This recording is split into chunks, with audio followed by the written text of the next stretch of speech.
Sebelum lanjut ke cerita selanjutnya, yuk subscribe dan like. Absen dulu di kolom komen ya ah. Pukul menunjukkan pukul 9 pagi, tetapi suasana di rumah sakit, Harapan Bangsa, terasa sunyi, hampir menyerupai pagi di hari Minggu. Keheningan ini sebagian besar disebabkan oleh lokasi kamar inap VIP yang ditempati oleh ibu mertua Maya, Wina. Kamar nomor 307 itu terletak di sudut koridor lantai 3. Jauh dari hiruk-pikuk ruang perawatan intensif atau bangsal umum.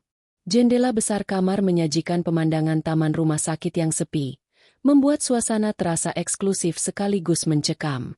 Wina, yang baru saja menjalani operasi pinggul akibat kecelakaan tunggal, tampak terbaring lemah namun tenang. Di sampingnya, Reno, suami Maya, sedang mengatur selimut dengan gerakan penuh kasih sayang. Reno adalah pria yang selalu terlihat rapi, bahkan dalam kondisi lelah. Wajahnya yang biasa ceria kini dihiasi lingkaran hitam tipis, menunjukkan bahwa dia sudah melalui hari-hari berat sebelum Maya tiba. "Terima kasih, sayang. Kamu sudah di sini, Mama jadi lebih tenang," ujar Wina dengan suara serak. Tangannya yang pucat menggenggam tangan Maya. Maya membalas genggaman itu dengan senyum hangat, meskipun di dalam hatinya, ia merasakan beban yang sangat berat. "Tentu. Ma, tugas kami merawat Mama sampai Mama pulih. Kami sudah mengatur jadwal. Seminggu penuh, kami akan bergantian menjaga." Maya adalah seorang desainer grafis lepas yang sangat menghargai waktu dan rutinitas kerjanya. Mendadak harus mengosongkan jadwal selama seminggu penuh demi urusan mertua yang mendadak sakit adalah pengorbanan yang tidak kecil. Namun, demi keharmonisan rumah tangga, ia berusaha tampil sempurna. Ia sudah menyiapkan laptop dan beberapa file kerja, berharap bisa mencuri waktu di tengah malam untuk menyelesaikan pekerjaannya. Sejak mereka menikah 3 tahun lalu, hubungan Maya dan Wina memang terjalin baik di permukaan.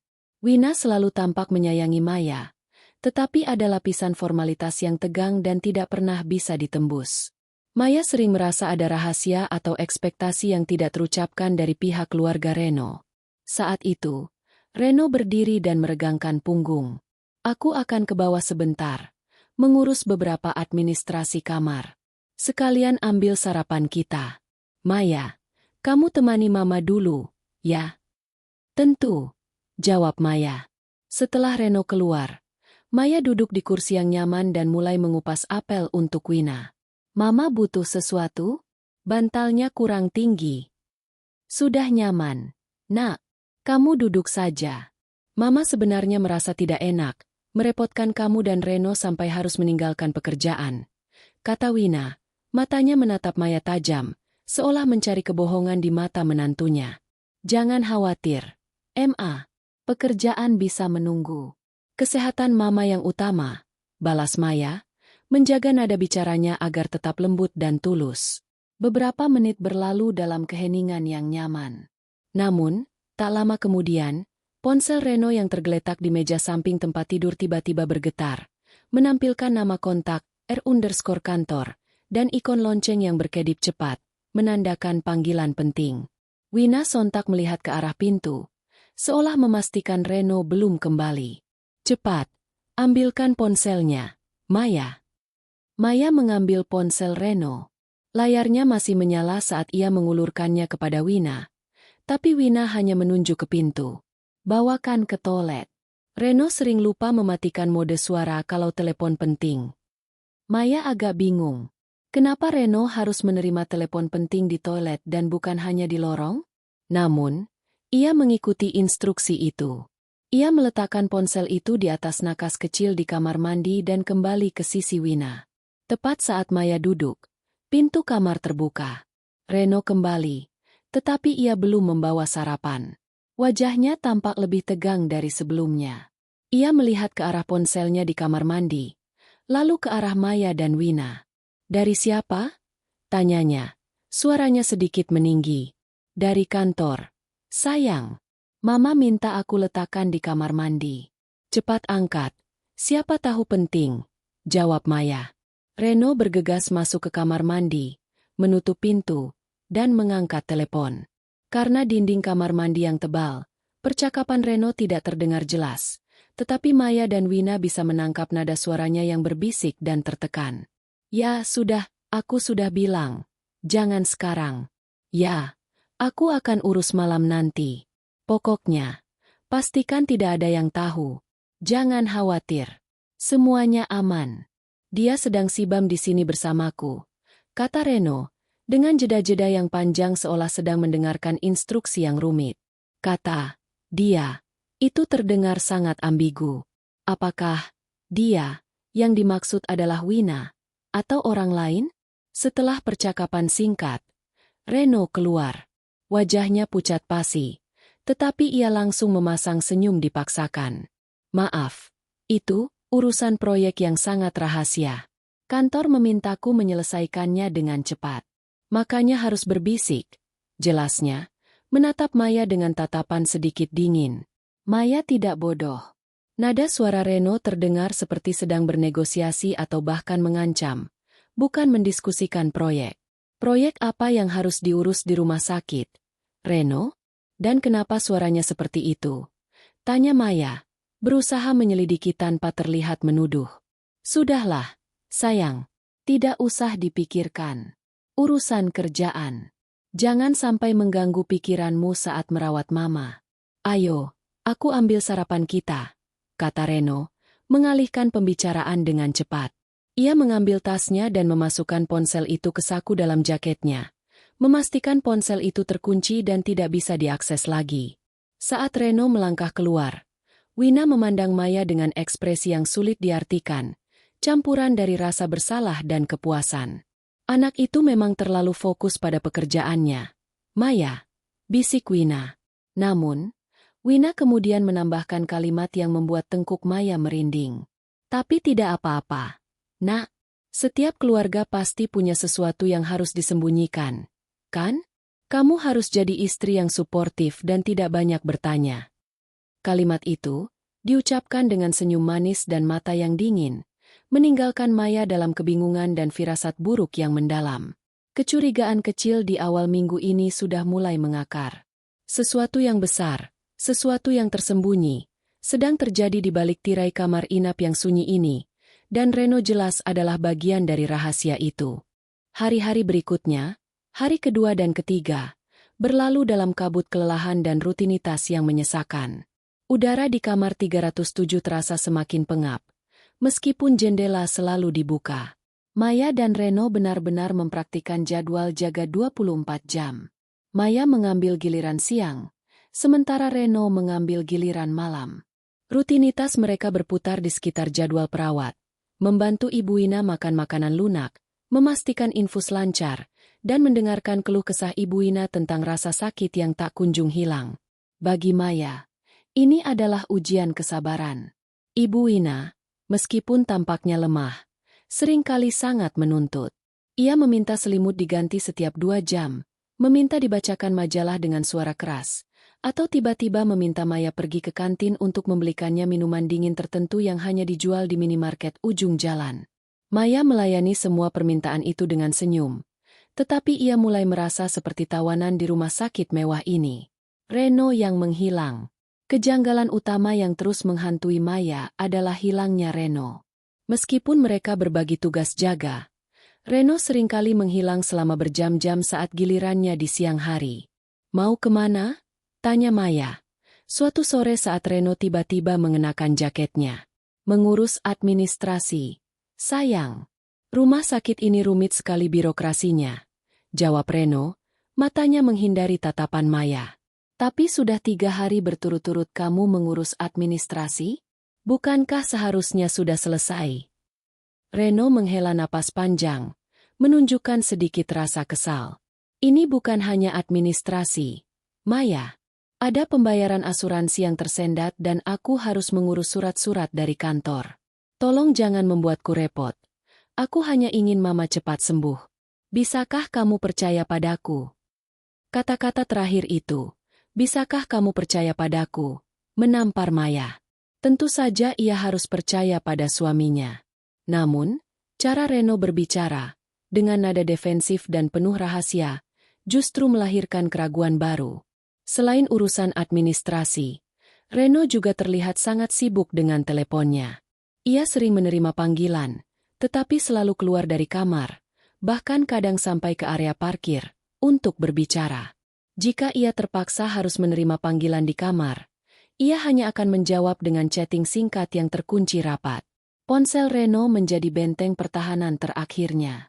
Selalu berada di saku celana atau jaket, dan tidak pernah diletakkan sembarangan. Maya sempat mencoba menyentuh ponsel itu sekali, tetapi Reno langsung merebutnya kembali dengan gerakan yang terlalu cepat dan panik. Komentar aneh ibu mertua. Pada malam hari ketiga, saat giliran jaga Maya, Reno sedang tidur di sofa lipat, tampak kelelahan. Maya duduk di samping Ibu Wina, membantunya meminum obat tidur. Tiba-tiba, Ibu Wina menggenggam tangan Maya erat-erat. Matanya yang biasanya tajam terlihat sayu karena pengaruh obat. "Maya, kamu anak yang baik," bisiknya. "Kamu benar-benar tidak tahu apa-apa, ya?" Maya mengerutkan kening. "Maksud Mama?" Tentang sesuatu yang harus disembunyikan." Wina berbisik lagi. Suaranya seperti desahan angin. "Reno sudah bekerja keras. Dia tidak mau kamu terluka. Dia melakukan ini demi kebaikan kita semua." Wajah Maya mendadak dingin. Ia mencoba bertanya lebih lanjut, tetapi tepat pada saat itu, Reno terbangun dari tidurnya. Ia bangkit dengan gerakan cepat, seolah-olah ia sudah memprediksi percakapan itu. "Mama, kenapa belum tidur? Obatnya sudah diminum." Istirahat." Reno memotong dengan suara tegas, hampir memerintah. Ia mendekati Wina dan mengelus dahinya, tetapi pandangan matanya tertuju pada Maya, seolah memberi peringatan. Wina seketika terdiam, senyumnya menghilang, dan ia memejamkan mata. Seolah-olah kata-kata itu hanyalah omong kosong karena pengaruh obat. Reno mengalihkan pandangan kembali ke Maya. Senyumannya kembali dipaksakan. "Jangan dengarkan Mama, sayang. Obat tidur membuatnya sedikit melantur," kata Reno.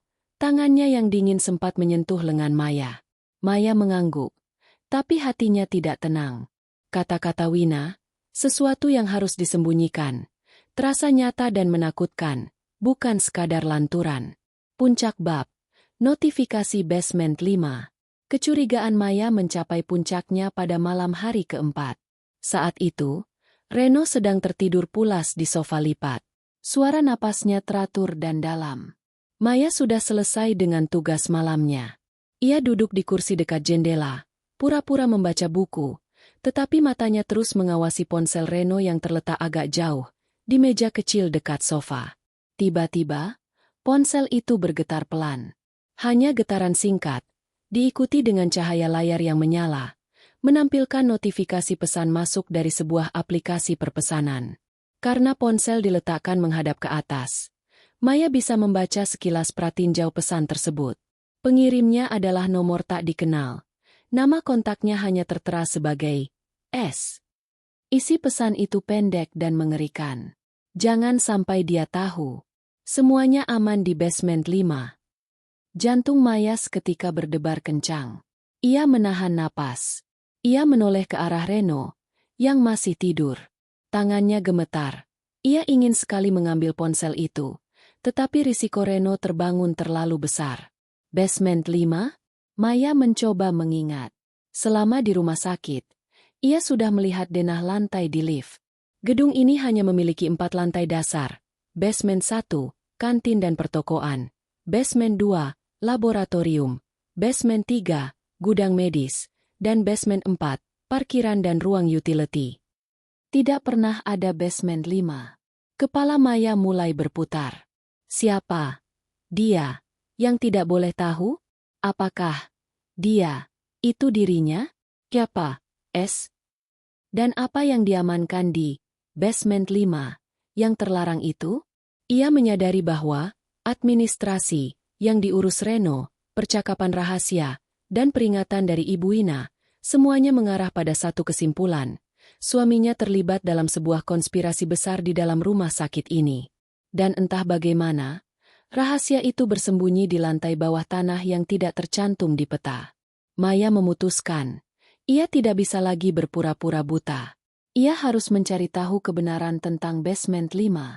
Pagi hari keempat terasa berbeda bagi Maya. Ia tidak lagi fokus pada senyum di hadapan mertuanya, atau pada pekerjaan desain grafis yang menumpuk. Pikirannya dipenuhi oleh 3 kata yang terpampang di notifikasi ponsel Reno.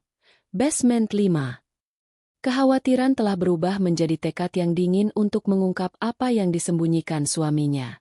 Reno, yang sudah bangun, tampak sedikit lebih tenang hari itu.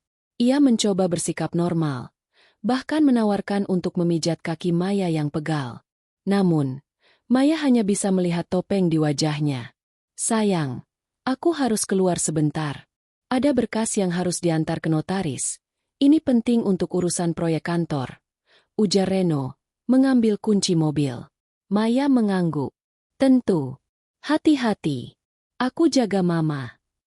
Begitu Reno pergi, Maya mulai melancarkan misinya. Menginterogasi staf rumah sakit. Langkah pertama Maya adalah memastikan apakah basement 5 benar-benar ada.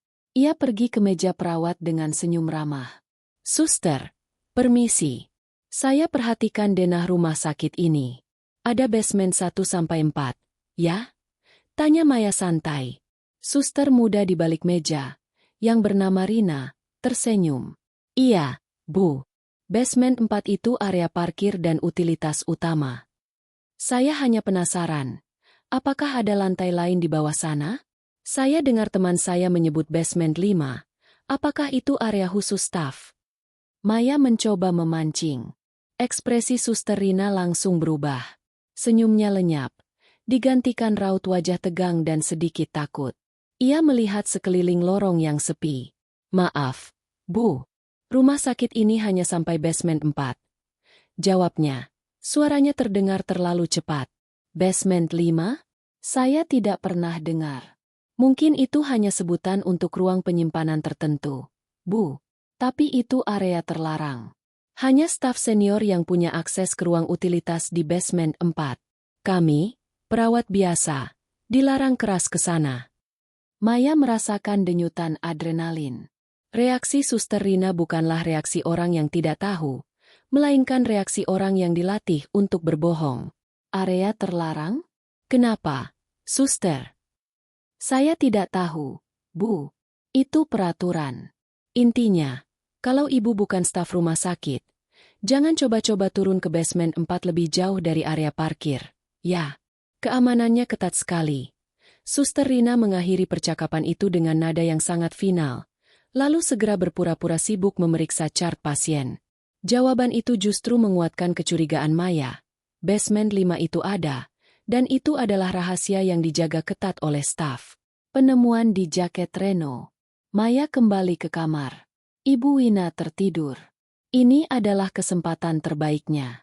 Ia langsung menuju lemari pakaian Reno. Ia harus menemukan sesuatu yang lebih konkret. Sesuatu yang bisa membawanya langsung ke basement 5. Ia mengobrak-abrik jaket yang dikenakan Reno malam sebelumnya. Di saku luar, hanya ada dompet dan kunci mobil. Ia merogoh saku dalam yang biasanya dipakai Reno untuk menyimpan ponsel. Tidak ada ponsel, tetapi tangannya menyentuh sebuah lipatan kertas kecil. Maya menarik kertas itu keluar. Itu adalah selembar kertas lusuh, seukuran kartu nama, yang sepertinya disobek dari buku catatan kecil. Di atas kertas itu, ada tulisan tangan yang cepat, tebal, dan tergesa-gesa, jelas tulisan tangan Reno. Kunci pintu darurat basement, pukul 3. Di sudut kertas itu, ada goresan kasar yang sepertinya adalah denah coret-coret, sebuah kotak kecil, dengan tanda panah menunjuk ke bawah, dan tulisan kecil, B5 di bawahnya. Jantung Maya serasa diremas.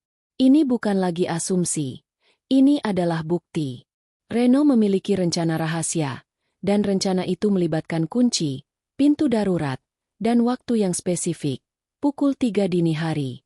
Ia memasukkan kertas itu kembali ke saku celananya. Kini ia tahu apa yang harus ia lakukan, dan kapan ia harus melakukannya. Ia harus menunggu perubahan sikap Reno. Ketika Reno kembali, ia membawa sebuah tas besar berisi makanan siap saji yang mewah dari luar. Ia mencoba bersikap mesra, mencium pipi Maya dan mengajak makan bersama. Maaf aku lama, sayang. Ada macet parah. Ayo kita makan dulu, kamu pasti lapar, kata Reno, menyajikan makanan di meja. Maya memaksakan senyum. Ia memperhatikan setiap gerakan Reno. Sikapnya yang terlalu baik, usahanya yang berlebihan untuk menyenangkan, semuanya terasa palsu. Reno, kata Maya pelan, saat mereka mulai makan. Kenapa kamu tidak bilang saja kalau kamu sangat tertekan mengurus administrasi dan pekerjaanmu? Kita bisa bicarakan ini. Aku bisa bantu. Kamu kelihatan lelah sekali. Reno langsung meletakkan sumpitnya. Matanya memancarkan sedikit kepanikan sebelum ia berhasil mengendalikannya. Aku baik-baik saja. Maya, aku hanya ingin kamu fokus pada mama. Aku tidak mau membebanimu dengan urusan kantor yang rumit. Reno tersenyum lagi, senyum yang tidak mencapai matanya. Aku janji, begitu mama pulih, kita akan liburan. Kita akan melupakan semua ini. Liburan, ulang Maya, menatap matanya. Semoga saja. Maya memutuskan untuk tidak menanyakan apapun lagi. Ia harus bersabar. Kunci, pintu darurat, dan waktu rahasia, pukul 3. Adalah satu-satunya petunjuk yang ia miliki. Ia harus menunggu hingga malam tiba dan memastikan Reno tidak menyadari bahwa ia telah membaca pesan rahasianya. Malam itu akan menjadi malam terpanjang dalam hidupnya. Dan mungkin, malam yang akan mengubah segalanya. Menanti pukul 3. Malam hari kelima. Waktu bergerak dengan kecepatan yang menyiksa. Setelah memastikan Ibu Wina tertidur nyenyak, kali ini Maya sengaja memastikan Wina sudah meminum obat tidurnya. Maya mulai mempersiapkan diri. Ia mengenakan pakaian yang longgar dan gelap, mudah untuk bergerak tanpa suara. Reno mengambil giliran tidur. Ia terbaring di sofa lipat, tampak kelelahan. Maya duduk di kursi dekat jendela, pura-pura membaca buku tebal. Namun, fokusnya bukan pada alur cerita, melainkan pada jarum jam dinding di kamar. Detik demi detik, menit demi menit, waktu merangkak menuju pukul 3. Suasana rumah sakit setelah tengah malam benar-benar sunyi. Hanya terdengar bunyi bip monitor jantung yang stabil dan desahan AC. Suara-suara ini justru memperkuat sensasi kesendirian dan isolasi yang dirasakan Maya. Pukul 2.45. Jantung Maya berdegup semakin kencang. Ia mencoba menenangkan diri dengan mengatur napas. Ia menoleh ke arah Reno. Ia harus memastikan Reno tidak berpura-pura tidur. Pergerakan Reno. Tepat pukul 2.58. Gerakan kecil menarik perhatian Maya. Reno bergerak. Ia bangun perlahan dari sofa, seperti hantu yang bangkit dari kubur. Gerakannya sangat hati-hati, seolah takut sedikit suara pun akan memecahkan keheningan kamar. Reno berdiri dan menoleh sekilas ke arah tempat tidur Ibu Wina, lalu ke arah Maya. Maya segera memiringkan kepala, membuat bayangan rambut menutupi wajahnya, dan berpura-pura terlelap di kursinya, dengan buku terjatuh di pangkuan. Merasa aman, Reno melangkah ke meja samping tempat tidur. Ia merogoh laci dan mengeluarkan sesuatu. Dalam cahaya remang-remang dari lampu darurat kamar, Maya melihat kilatan logam kecil. Itu adalah kunci. Kunci yang sama persis dengan yang disebutkan dalam catatan yang ia temukan. Reno mengenakan jaketnya dan memastikan saku celananya terisi penuh, kemungkinan ponselnya. Ia membuka pintu kamar dengan sangat perlahan, menahan kenop agar tidak menimbulkan bunyi, klik, yang khas. Ia keluar. Maya segera bangkit. Ia menunggu hitungan kelima, untuk memberikan waktu bagi Reno agar jaraknya cukup jauh. Kemudian, ia membuka pintu kamar dengan hati-hati dan mengintip ke lorong. Reno sudah berada di ujung koridor, berjalan cepat menuju lift. Pemburuan di basement 4. Maya membuntuti dari jarak yang aman. Ia mengambil tangga darurat, yang kebetulan dekat dengan kamar 307. Tangga itu dingin, kotor, dan berbau debu, tidak pernah terpakai. Ia turun dengan cepat ke lantai basement 4. Basement 4 adalah area yang gelap dan luas, didominasi oleh deretan mobil staf yang diparkir. Namun, ada area lain, koridor sempit menuju ruang utility dan maintenance. Udara di sini terasa lebih dingin dan lembab. Suara kipas ventilasi raksasa mendengung keras, menutupi suara langkah kaki mereka. Maya melihat punggung Reno. Reno berjalan cepat, tidak menuju mobilnya, melainkan menuju koridor sempit yang ditandai sebagai area staf dilarang masuk. Reno berhenti di depan sebuah pintu besi tebal yang terlihat tua dan berkarat. Pintu itu benar-benar polos, tanpa nomor atau tanda pengenal, tersembunyi sebagian di balik pipa-pipa besar. Pintu itu terlihat sama sekali tidak digunakan, seperti pintu ke ruang penyimpanan yang sudah ditinggalkan. Reno mengeluarkan kunci dari saku jaketnya. Dengan hati-hati memasukkannya ke lubang kunci. Terdengar bunyi, klik, pelan yang memekakan telinga dalam keheningan basement. Reno membuka pintu besi itu sedikit. Celah kecil itu cukup untuk memperlihatkan kegelapan yang lebih dalam di baliknya, seolah lorong itu adalah perut bumi. Reno melangkah masuk, dan pintu itu ditutup lagi di belakangnya, tetapi tidak dikunci. Pilihan yang sulit. Maya bersembunyi di balik pilar beton tebal. Jantungnya berdebar kencang. Ia sudah sampai di sana. Ia sudah menemukan pintu rahasia itu. Itu adalah pintu menuju apapun yang disebut Reno dan S sebagai basement 5. Ia harus membuat keputusan saat itu juga, mengikuti Reno masuk ke kegelapan, atau kembali dan mencari bala bantuan. Rasa takut mencekiknya. Lorong di balik pintu besi itu terlihat sangat gelap dan menyeramkan. Jika ia masuk dan Reno tahu, ia mungkin dalam bahaya.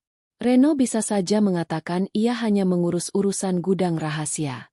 Tapi, apa yang ia amankan di sana sehingga harus dilakukan pada pukul 3, secara sembunyi-sembunyi? Saat Maya ragu, ia mendengar suara samar dari balik pintu besi itu. Itu bukan suara percakapan, melainkan suara gesekan dan tarikan yang pelan, seperti barang berat yang diseret atau, yang lebih menakutkan, seperti rantai yang bergesekan dengan lantai beton. Suara itu terlalu aneh, terlalu mencurigakan. Maya mengepalkan tangannya. Ia ingin masuk, tetapi naluri keselamatannya berteriak. Ia masih harus menjaga kewarasannya. Ia harus punya bukti yang solid, dan yang terpenting, ia harus tetap hidup untuk menceritakannya. Akhirnya, Maya menarik napas dalam-dalam. Aku tidak bisa gegabah, bisiknya pada dirinya sendiri. Aku harus membiarkan Reno menyelesaikan urusannya dulu. Aku sudah tahu kuncinya dan lokasinya. Maya memilih untuk kembali. Ia tidak berani mengambil risiko konfrontasi di dalam kegelapan lorong yang tidak ia ketahui. Ia kembali ke tangga darurat, memanjat kembali ke kamar 307. Ia harus bertindak di bawah cahaya, bukan dalam kegelapan. Pukul 3.45. Reno kembali ke kamar. Ia tampak lebih santai, meskipun kelelahan. Ia melihat Maya yang masih tertidur di kursinya. Ia menghembuskan napas lega. Ia melepas jaketnya, menaruh kunci itu kembali ke laci, dan kembali tidur. Maya membuka matanya perlahan. Begitu ia yakin Reno sudah pulas. Ia berhasil lolos. Ia tahu pintu rahasianya. Sekarang ia hanya perlu menunggu saat yang tepat, yaitu saat Reno pergi dan ia bisa menggunakan kunci itu tanpa pengawasan. Dan kesempatan itu akan datang, cepat atau lambat, karena besok sore Ibu Ina akan pulang. Suasana kepulangan. Hari ke-7. Udara di kamar 307 terasa ringan, penuh harapan akan kebebasan. Ibu Ina dinyatakan boleh pulang sore itu. Perawat sudah datang dan mengurus pelepasan infus. Sementara Reno dan Maya sibuk mengemas barang-barang. Maya merasa sangat lega. Senyumnya kini benar-benar tulus. Seminggu penuh hidup di bawah tekanan dan rahasia telah berakhir. Ia tidak sabar untuk kembali ke rumah, kembali ke rutinitasnya, dan yang terpenting, kembali ke ibunya, Astri, yang pasti sudah merindukannya. Ia sudah berencana untuk memasak makanan kesukaan ibunya begitu tiba. Reno juga terlihat gembira. Namun, kegembiraannya terasa sedikit berlebihan dan tidak selaras. Ia terlalu sering tertawa, terlalu sering memeluk Maya, dan terlalu sering mengatakan, "Akhirnya selesai. Kita berhasil, sayang." Maya mengamati suaminya. Ia tahu Reno lega karena operasi ibunya berjalan lancar, Tetapi ia juga menduga Reno lega karena skema rahasianya di basement 5 tidak terbongkar selama seminggu ini. Syukurlah, Nak. Mama sudah tidak sabar mencicipi masakan rumah lagi, kata Ibu Wina, yang kini sudah duduk tegak di tepi tempat tidur, tampak jauh lebih bugar daripada hari-hari sebelumnya. Suatu pemulihan yang ajaib. Iya, Ma. Kami juga senang sekali. Seminggu rasanya lama sekali, ujar Maya sambil melipat selimut. Pamit dan perpisahan. Semua barang sudah dikemas. Mereka hanya menunggu kedatangan perawat dan staf rumah sakit untuk membawa Ibu Wina turun menggunakan kursi roda dan ambulans yang sudah dipesan. Reno melihat jam tangannya. Aku harus turun sebentar, sayang. Mengurus pembayaran terakhir dan tebus obat di apotek utama. Sekalian konfirmasi ambulans. Mama, sebentar ya, kata Reno. Reno mencium kening Ibu Wina dan Wina membalasnya dengan senyum puas. Cepat kembali, Nak. Saat Reno berbalik, tatapannya bertemu dengan mata Maya. Tatapan itu sekilas mengandung peringatan dan permintaan maaf yang samar, sebelum ia berhasil menyembunyikannya di balik senyuman ramah. Jangan kemana-mana, sayang. 15 menit. Aku kembali. Kita pulang, ucapnya. Maya mengangguk. Aku tunggu. Begitu Reno pergi, Maya merasa ada kesempatan emas. Kunci basement 5 masih tersembunyi di dalam laci. Ia bisa saja mengambilnya dan mencoba turun sekarang. Tetapi waktu 15 menit terlalu singkat. Jika Reno kembali dan ia menghilang, Reno pasti akan tahu bahwa ia tahu tentang basement 5. Ia memutuskan untuk bersabar dan menggunakan waktu ini untuk berbicara dengan Ibu Wina. Mencoba mendapatkan petunjuk terakhir. Ma, Mama terlihat sangat sehat sekarang. Kami lega sekali, kata Maya, duduk di sebelah Ibu Wina. Tentu saja. Doa kalian pasti mujarab, jawab Ibu Wina. Tetapi matanya mengamati Maya dengan intensitas yang tidak wajar. Maya, kamu tahu, kamu harus berhati-hati dalam hidup ini. Terutama tentang rahasia keluarga. Rahasia apa? Ma, bisakah Mama lebih jelas? Ini tentang Reno, desak Maya, memanfaatkan momen langka tanpa kehadiran Reno. Wina menggelengkan kepalanya. Bukan hanya Reno. Ini tentang masa lalu. Dendam itu seperti api. Maya, kalau tidak dipadamkan, bisa membakar semua orang. Kadang, kita harus melakukan hal yang buruk demi melindungi diri sendiri. Demi melindungi apa yang kita cintai. Sebelum Maya bisa bertanya lebih detail tentang dendam, ekspresi Wina tiba-tiba berubah, dari intens menjadi sangat waspada. Puncak bab, suara rintihan dari basement. Tiba-tiba, keheningan kamar terpecah. Bukan dari lorong, bukan dari televisi, melainkan dari ventilasi udara kamar mandi yang terhubung langsung ke sistem ventilasi utama rumah sakit. Maya dan Ibu Wina sama-sama menoleh ke arah sumber suara itu. Suara itu sangat aneh. Awalnya, terdengar seperti gesekan logam, persis seperti suara rantai yang ditarik atau diseret di atas lantai beton. Suara itu berulang. Krek, krek. Lalu, di antara suara gesekan itu, terdengar rintihan tertahan. Suara itu lemah, putus-putus, dan terdengar sangat menyedihkan. Seperti tangisan seseorang yang berusaha keras agar tidak didengar. Maya berdiri, seluruh tubuhnya menegang. Ia merasakan darahnya mengalir dingin. Suara itu terasa sangat dekat, seolah-olah ruangan tempat suara itu berasal berada tepat di bawah mereka. Suara apa itu, Ma? Bisik Maya, bergidik. Ibu Wina terlihat terkejut, tetapi hanya sesaat. Seketika itu juga, ia kembali tenang. Bahkan terlalu tenang. Wajahnya mengeras. Itu hanya suara mesin ventilasi. Maya, rumah sakit tua, pasti banyak suara aneh, kata Wina. Suaranya berusaha meyakinkan, tetapi ia tidak mau menatap mata Maya. Maya tidak yakin. Itu terdengar terlalu spesifik, terlalu manusiawi untuk menjadi suara mesin. Ia mendekat ke ventilasi kamar mandi. Di sana, suara rintihan itu terdengar semakin jelas. Rintihan itu familiar. Suara itu mengingatkannya pada suara seseorang yang ia kenal baik. Seseorang yang kini harusnya berada di rumah, menunggunya pulang.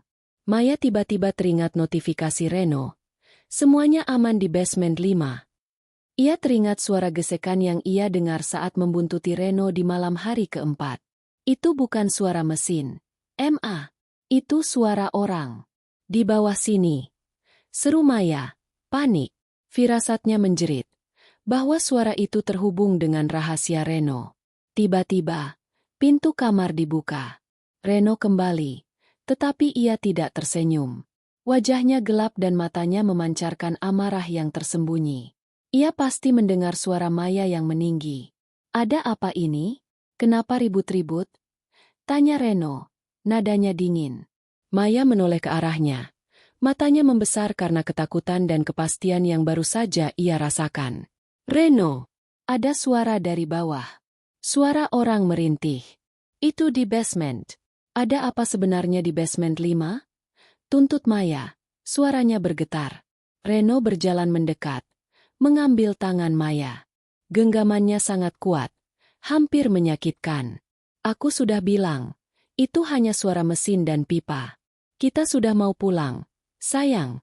Jangan membuat masalah yang tidak perlu. Kata Reno dengan suara rendah. Mengancam. Seolah kata-kata itu hanya ditujukan untuk Maya, bukan Wina.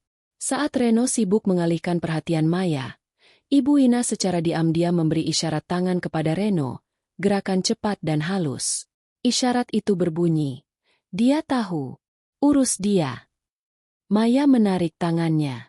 Ia tidak lagi peduli dengan kemarahan Reno. Ia hanya peduli dengan suara rintihan yang sekarang terputus-putus dan terdengar semakin lemah itu. Ia harus bertindak, dan ia tahu kemana ia harus pergi. Aku tidak percaya padamu. Aku akan cari tahu sendiri, kata Maya. Ia berbalik, berlari menuju laci tempat Reno menyimpan kunci rahasia itu. Pelarian yang mencekam. Reaksi Reno atas tindakan Maya yang menuju laci penyimpanan kunci sangat cepat. Ia berteriak, "Maya, hentikan!" dan bergegas mengejarnya. Namun, Maya bergerak lebih dulu. Instingnya mengambil alih. Ia membuka laci, meraih kunci besi berkarat yang ia lihat beberapa malam lalu, dan menyelipkannya ke saku celana. Sebelum Reno berhasil menangkap lengannya, Maya sudah melesat keluar dari kamar 307. "Jangan ikut campur. Ini urusanku," teriak Reno dari ambang pintu.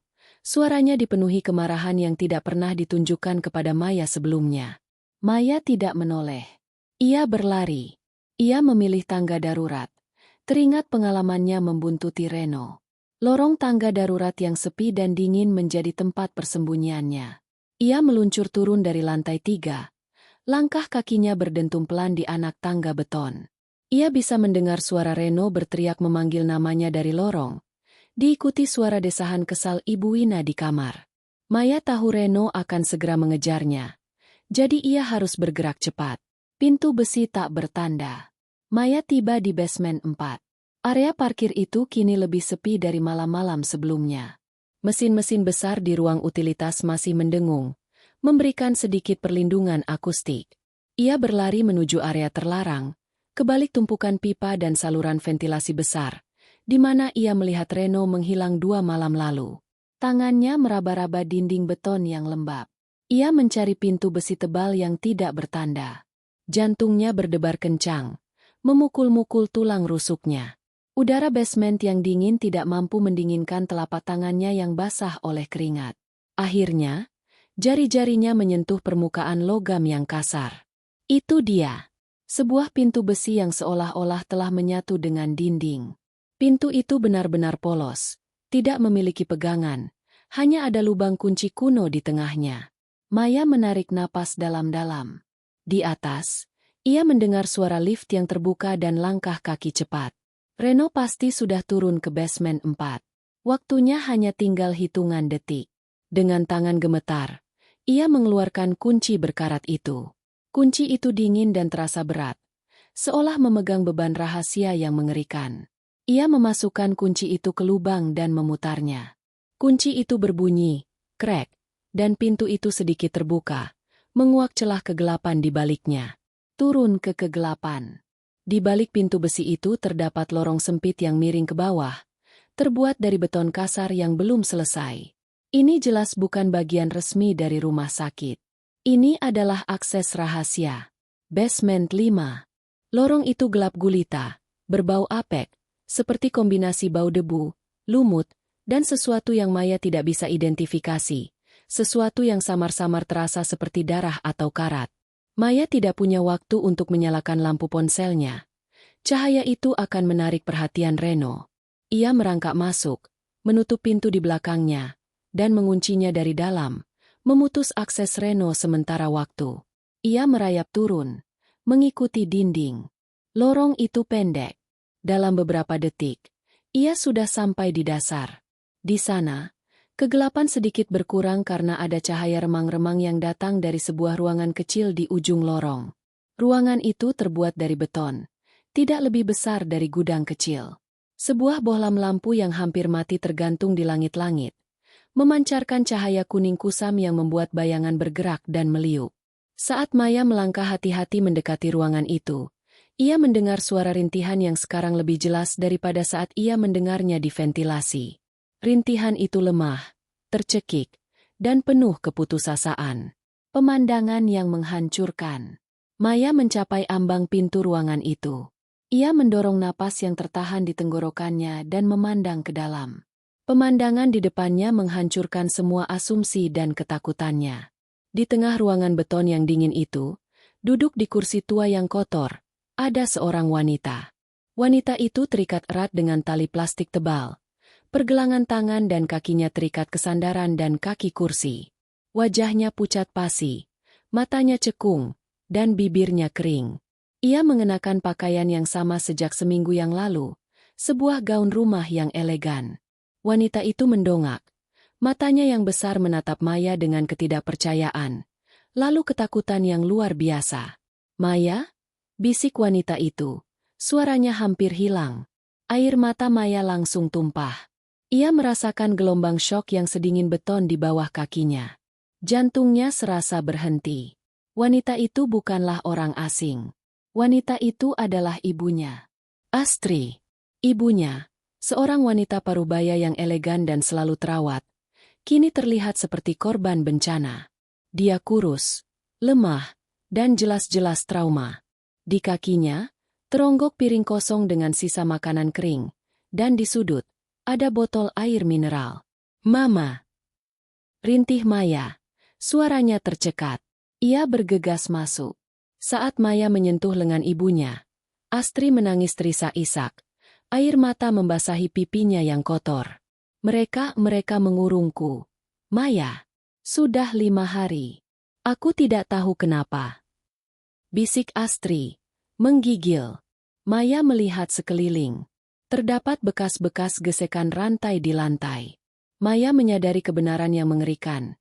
Reno tidak mengurus administrasi selama seminggu ini. Reno sedang memastikan bahwa sandera terpentingnya tetap terkurung di basement 5 yang terlarang ini. Pembebasan dan keheningan. Maya bertindak cepat. Meskipun pikirannya kacau balau karena syok. Ia mengeluarkan gunting kecil yang ia bawa di tas jinjingnya, biasanya untuk memotong benang, dan mulai memotong tali plastik tebal yang mengikat pergelangan tangan dan kaki Astri. Tali-tali itu begitu kencang sehingga meninggalkan bekas merah keunguan yang menyakitkan di kulit ibunya. "Kita harus keluar dari sini, Ma. Cepat," desak Maya, sambil mencoba membantu Astri berdiri. Namun, Astri terlalu lemah. Ia jatuh kembali ke kursi. Tubuhnya bergetar tak terkendali. "Tidak bisa, Nak. Kakiku mati rasa," bisik Astri. Suaranya dipenuhi rasa bersalah karena memperlambat mereka. Mereka mengikatku sangat erat. Aku tidak bisa jalan." Maya menyadari bahwa melarikan diri secara fisik saat ini adalah hal yang mustahil. Mereka harus bersembunyi atau setidaknya mengulur waktu. Ia membantu Astri duduk di sudut ruangan, di balik tumpukan kain kotor yang bisa sedikit menyamarkan posisi mereka jika ada yang masuk. Saat itu, Astri mulai berbicara. Suaranya serak namun mendesak. 5 hari. Maya, aku sudah di sini 5 hari. Tepat sejak hari di mana kamu dan Reno mulai menjaga Ibu Ina. Rencana dan alasan. Astri memejamkan mata, menarik napas dalam-dalam, mencoba mengumpulkan kekuatan untuk menceritakan kengerian yang ia alami. Aku diculik dari rumah. Nak, saat itu pagi-pagi sekali. Aku sedang bersiap untuk berangkat. Reno dan seorang pria berbadan besar. Reno mengatakan dia ingin membawaku ke tempat yang aman, tapi dia justru membawaku ke sini. Dia bilang, "Ini untuk kebaikanmu, Tante Astri." Lalu dia mengunciku. Maya mendengarkan dengan mata membelalak. Air mata mengalir tanpa henti di pipinya. Suaminya adalah penculik. Kenapa? Ma? Kenapa Reno melakukan ini? Apa hubungannya dengan Ibu Ina yang sakit? Astri mencondongkan tubuhnya ke depan, mendekat ke telinga Maya, berbisik dengan nada konspirasi yang dingin. Semua ini ada hubungannya dengan sidang. Persidangan warisan keluarga yang seharusnya aku hadiri 5 hari yang lalu. Warisan dari mendiang kakekmu, tanah dan aset keluarga yang sangat besar yang selama ini dikuasai oleh keluarga Reno. Astri menjelaskan bahwa selama bertahun-tahun, keluarga ayah Maya, yang kini sudah meninggal, berselisih dengan keluarga Reno terkait pembagian aset yang tidak adil. Astri memiliki bukti kuat yang, jika ia hadir di persidangan hari itu, akan membuatnya memenangkan sebagian besar warisan dan menghancurkan dominasi keluarga Reno. Reno tahu. Dia tahu aku akan menang. Dia sudah mengancamku untuk membatalkan persidangan, tapi aku menolak. Maka, dia harus memastikan aku tidak bisa hadir. Astri tersenyum getir. Satu-satunya cara untuk menahanku selama berhari-hari tanpa dicurigai adalah membuat pengalihan yang sempurna. Pengalihan yang sempurna. Pengalihan apa? Tanya Maya, suaranya bergetar. Operasi Ibu Ina, jawab Astri dingin. Kecelakaan ibu mertuamu itu bukan kecelakaan, Maya. Itu direkayasa. Maya terhuyung. Kecelakaan di rumahnya, operasi pinggul, semua drama itu direkayasa? Astri mengangguk pelan. Reno mengarang semua itu. Dia membutuhkan alasan yang sangat kuat untuk membuat kalian berdua tinggal di rumah sakit selama seminggu penuh tanpa ada yang curiga. Menggunakan rumah sakit ini sebagai lokasi penculikanku. Rumah sakit, harapan bangsa. Ini, tampaknya ada kaitannya dengan keluarga mereka. Mungkin dimiliki oleh kenalan mereka. Reno tahu ada basement 5, tempat tersembunyi yang sempurna untuk menahan seseorang, tempat di mana tidak ada yang akan mencarinya. Dia harus menjagamu sibuk dan kelelahan di kamar atas agar dia bebas untuk mengurus administrasi. Yang sebenarnya adalah memberiku makan dan memastikan aku tidak kabur. Astri menatap Maya dengan mata berkaca-kaca. Reno tidak mencintaimu. Nak, dia hanya menikahi putri dari saingan ibunya. Dia menikahimu untuk memastikan dia bisa mengendalikanmu dan mengawasi gerak-gerikku. Dan kini, dia menggunakanmu sebagai alibi. Pengakuan itu menghantam Maya dengan kekuatan yang menghancurkan. Seluruh hidup pernikahannya, semua kebaikan dan kemesraan Reno, ternyata hanyalah sandiwara yang direncanakan dengan keji untuk tujuan finansial dan balas dendam. Suaminya adalah penjahat, dan mertuanya adalah rekan kejahatannya. Ancaman di pintu. Tiba-tiba, suara keras dari lorong basement memotong pengakuan Astri. Suara itu adalah bunyi logam yang dipukul dengan kasar. Maya, aku tahu kamu di dalam. Keluar, teriak suara Reno, dipenuhi amarah yang membara dan putus asa. Ia pasti menyadari kuncinya hilang dan berhasil membuka pintu luar basement 5. Mereka tidak punya waktu lagi. Maya menarik napas. Ia tidak akan lari. Ia sudah menemukan ibunya. Sekarang, ia harus menghadapi suaminya. Tunggu di sini, Ma. Jangan bersuara. Perintah Maya. Ia berdiri tegak di tengah ruangan beton kecil itu, menunggu Reno muncul. Ia tidak akan lari lagi. Ia harus tahu kebenaran mutlak dari mulutnya sendiri. Pintu kecil di lorong basement terbuka dengan suara berderit yang mengiris telinga. Sosok Reno yang tinggi muncul. Wajahnya merah padam karena amarah dan kekhawatiran. Matanya langsung tertuju pada Maya. Lalu pada kursi tempat Astri terikat tadi, dan akhirnya pada sosok Astri yang bersembunyi di sudut. Ekspresi Reno berubah dari marah menjadi kaget. lalu menjadi pengkhianatan yang dingin. Bagaimana kamu bisa tahu? Desis Reno. Konfrontasi dengan Reno. Reno berdiri di ambang pintu basement 5. Nafasnya terengah-engah. Wajahnya yang memerah dan mata yang melotot membuatnya terlihat asing. Jauh dari sosok suami yang selalu perhatian. Ia melangkah maju. Tangannya mengepal. Bagaimana kamu bisa tahu, Maya? Kenapa kamu tidak bisa diam saja dan percaya padaku? Desisnya. Suaranya mengandung campuran kemarahan dan keputusasaan. Maya melangkah maju, menempatkan dirinya di antara Reno dan Astri yang masih gemetar di sudut.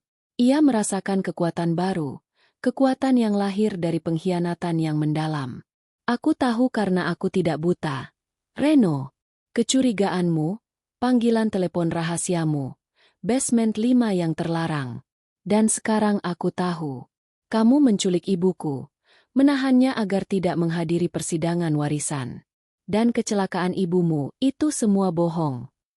Reno terdiam. Ia tidak bisa menyangkalnya lagi. Ia menghela nafas panjang, mencoba mengendalikan emosinya. Nada suaranya berubah menjadi memohon, mencoba memanipulasi Maya untuk terakhir kalinya. Dengarkan aku, sayang. Ya, itu bohong. Ya, aku melakukan ini. Tapi ini demi kita. Warisan itu adalah hak keluarga kami. Hak kami untuk hidup sejahtera. Kalau ibumu menang, kita akan hancur. Aku hanya ingin melindungi masa depan kita. Masa depan rumah tangga kita. Masa depan macam apa yang dibangun di atas penculikan dan kebohongan. Reno, kamu menjadikan ibu kandungku sandera. Dan kamu menjadikanku alibi. Seru Maya. Rasa sakitnya kini lebih tajam daripada amarahnya. Kamu tidak pernah mencintaiku. Ini semua hanya sandiwara untuk memenangkan uang. Kehadiran Wina. Saat ketegangan mencapai puncaknya, terdengar suara krek dari pintu basement 5 yang tadi dibuka paksa oleh Reno. Suara langkah kaki yang stabil, tidak terburu-buru, dan yang paling mengejutkan, bukanlah langkah kaki orang sakit. Maya menoleh. Di ambang pintu, muncul sosok Ibu Wina. Sosok Wina berdiri tegak. Tidak ada kursi roda, tidak ada perawat, tidak ada pincang atau rasa sakit. Wajahnya yang biasa tampak letih karena operasi, kini bersinar dengan senyum dingin dan penuh kemenangan. Ia mengenakan gaun tidur sutra yang mewah, bukan pakaian pasien. Dia terlihat sangat sehat, jauh lebih bugar dari Maya sendiri yang sudah seminggu merawatnya. Inilah kebenaran yang mutlak. Kecelakaan itu adalah kebohongan yang direncanakan oleh ibu dan anak. Reno, melihat ibunya, tampak lega namun juga tegang. Mama, kenapa Mama turun? Mama harusnya di atas. Wina mengabaikan putranya. Matanya tertuju pada Maya, lalu pada Astri yang gemetar di sudut. Reno, kamu terlalu lama. Tidak ada gunanya mencoba bernegosiasi lagi. Nak, biarkan Maya melihat kenyataan yang sesungguhnya, kata Wina, suaranya rendah dan tajam, tanpa kehangatan yang selama ini ia tunjukkan.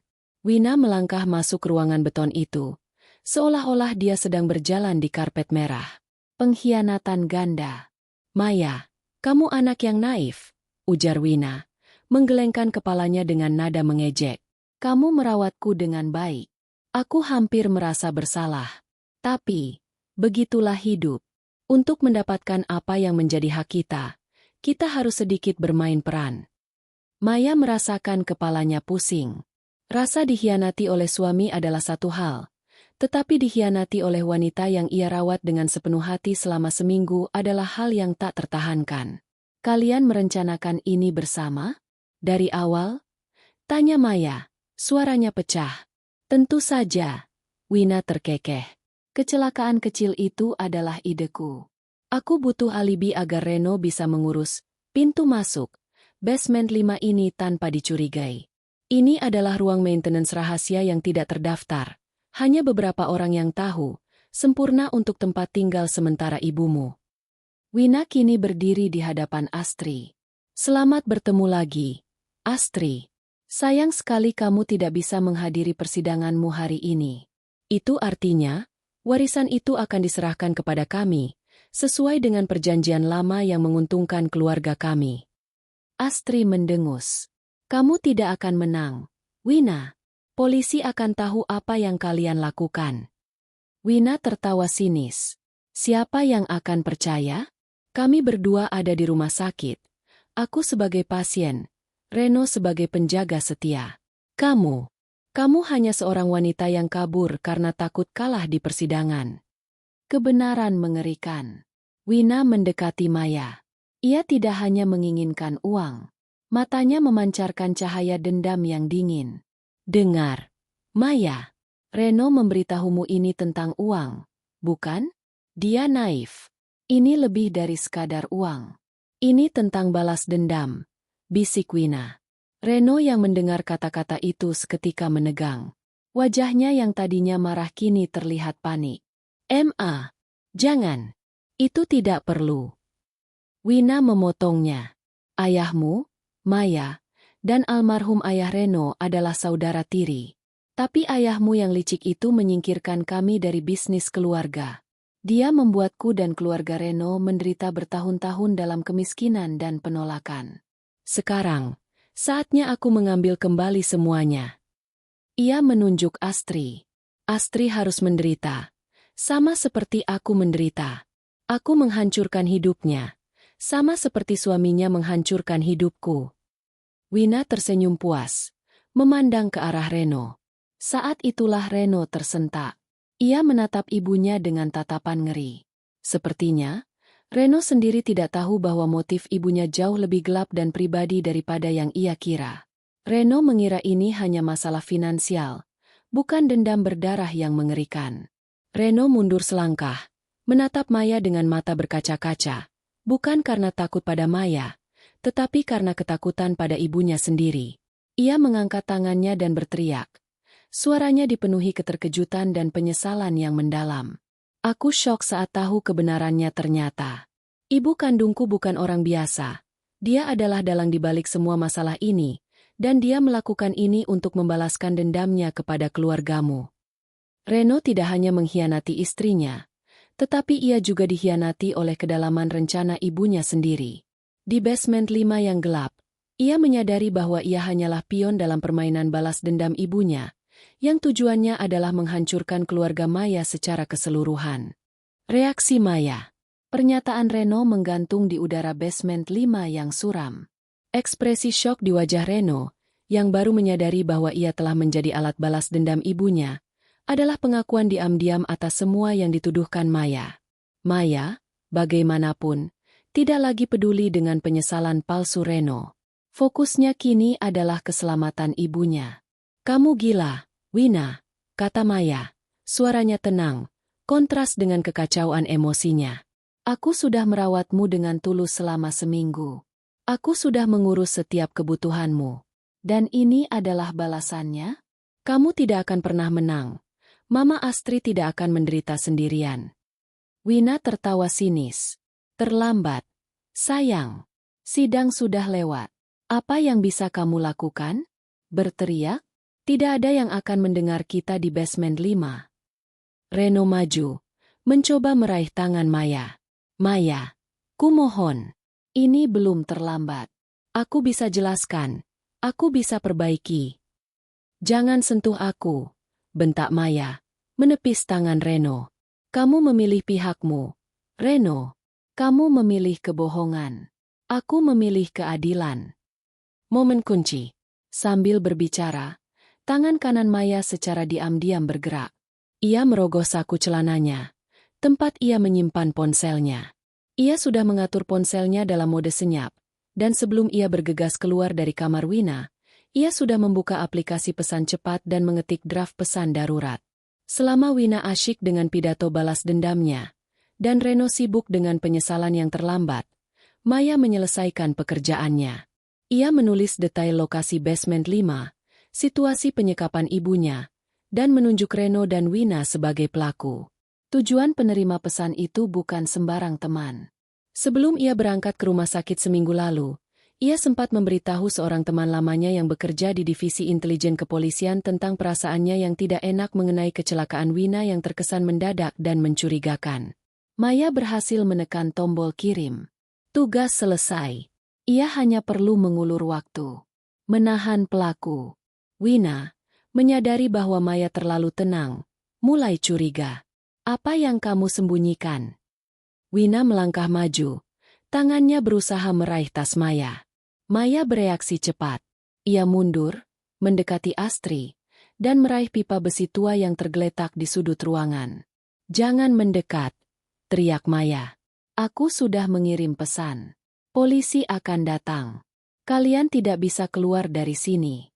Jika kalian berani menyentuh ibuku, aku akan pastikan kalian berdua menyesal. Reno terkejut. Kamu menghubungi polisi? Kamu gila, Maya. Kalau mereka datang, karierku hancur. Karir dibangun dari kehancuran keluargaku. Reno, kamu pantas mendapatkannya. Balas Maya tegas. Wina, yang lebih dingin dan kalkulatif, menyadari bahwa situasi telah berubah drastis. Ia tidak peduli dengan karir Reno, ia hanya peduli pada warisan dan kebebasan mereka. Reno, jangan pedulikan dia. Kita harus pergi. Sekarang, polisi akan membutuhkan waktu untuk menemukan lokasi basement 5 ini. Perintah Wina, menarik lengan putranya. Reno yang bimbang, akhirnya memilih ibunya. Ia tahu bahwa ibunya adalah satu-satunya orang yang bisa membantunya keluar dari kekacauan hukum ini. Mereka berdua bergegas keluar dari ruangan, berlari menaiki lorong sempit menuju pintu basement 5. Keputusan berat. Maya tahu ia tidak bisa mengejar mereka. Ia harus menjaga ibunya yang lemah. Ma, kamu baik-baik saja.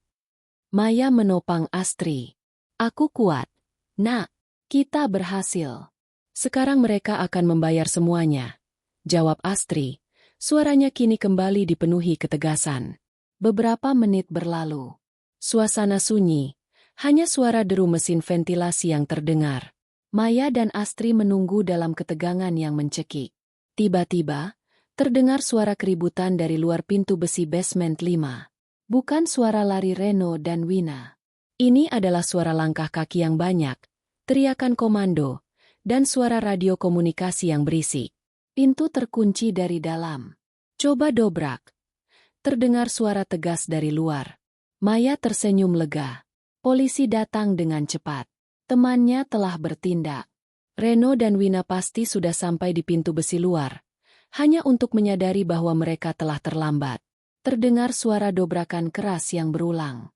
Pintu besi yang tadinya menjadi benteng pertahanan mereka, kini menjadi jerat bagi Reno dan Wina. Pintu basement 5 yang tadi dibuka Reno didorong terbuka dengan keras. Di sana berdiri beberapa polisi dan anggota keamanan rumah sakit, mengenakan rompi pelindung. Polisi! Siapa di dalam? Angkat tangan, teriak pemimpin tim. Maya segera mengangkat tangannya. Kami korban. Saya Maya, dan ini ibu saya, Astri. Pelakunya ada di pintu besi luar, Reno dan Wina. Polisi bergerak cepat. Mereka melihat Astri yang terikat dan trauma, dan pemandangan di basement 5 yang jelas-jelas merupakan tempat penyekapan. Tidak lama kemudian, polisi kembali. Diapit oleh 2 petugas berwajah keras. Reno dan Wina dibawa masuk. Mereka terlihat putus asa, terkejut, dan marah. Wina menatap Maya dengan tatapan penuh kebencian. Kamu akan menyesali ini, Maya. Maya hanya menatap dingin suaminya. Aku hanya menyesal merawatmu, Ma. Reno, yang sudah ditahan, menatap Maya. Tidak ada lagi amarah, hanya kekosongan.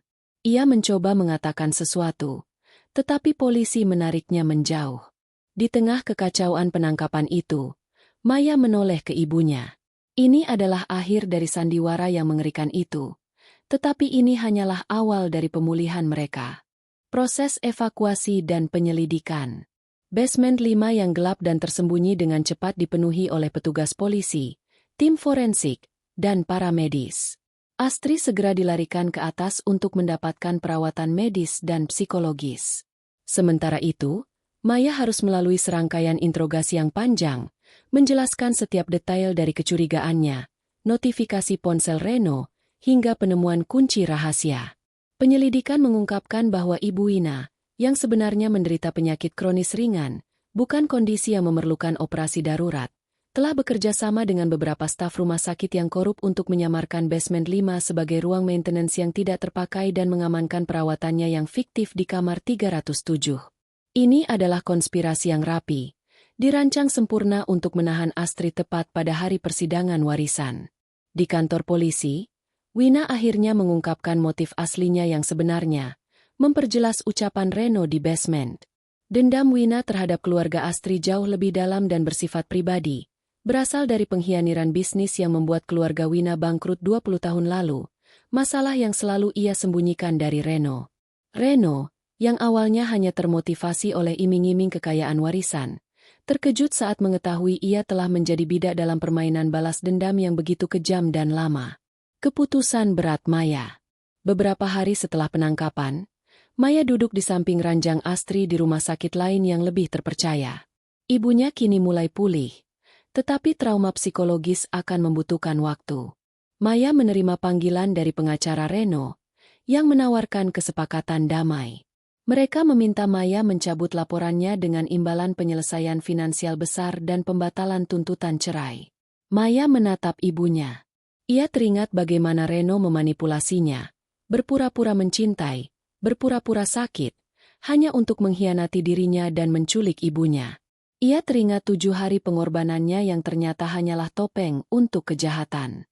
Aku tidak butuh uang mereka, Ma, kata Maya kepada Astrid. Aku butuh keadilan. Astrid tersenyum lemah. Ambil keputusan yang membuatmu bisa tidur nyenyak. Nak, kamu sudah menyelamatkan ibu. Itu yang paling penting. Akhir hubungan dan awal yang baru. Maya menemui Reno di kantor polisi untuk terakhir kalinya. Reno terlihat hancur, bukan karena menyesal telah menyekap Astrid, tetapi karena rencananya gagal dan ibunya dipenjara. Ia masih mencoba menyalahkan Maya karena terlalu ikut campur.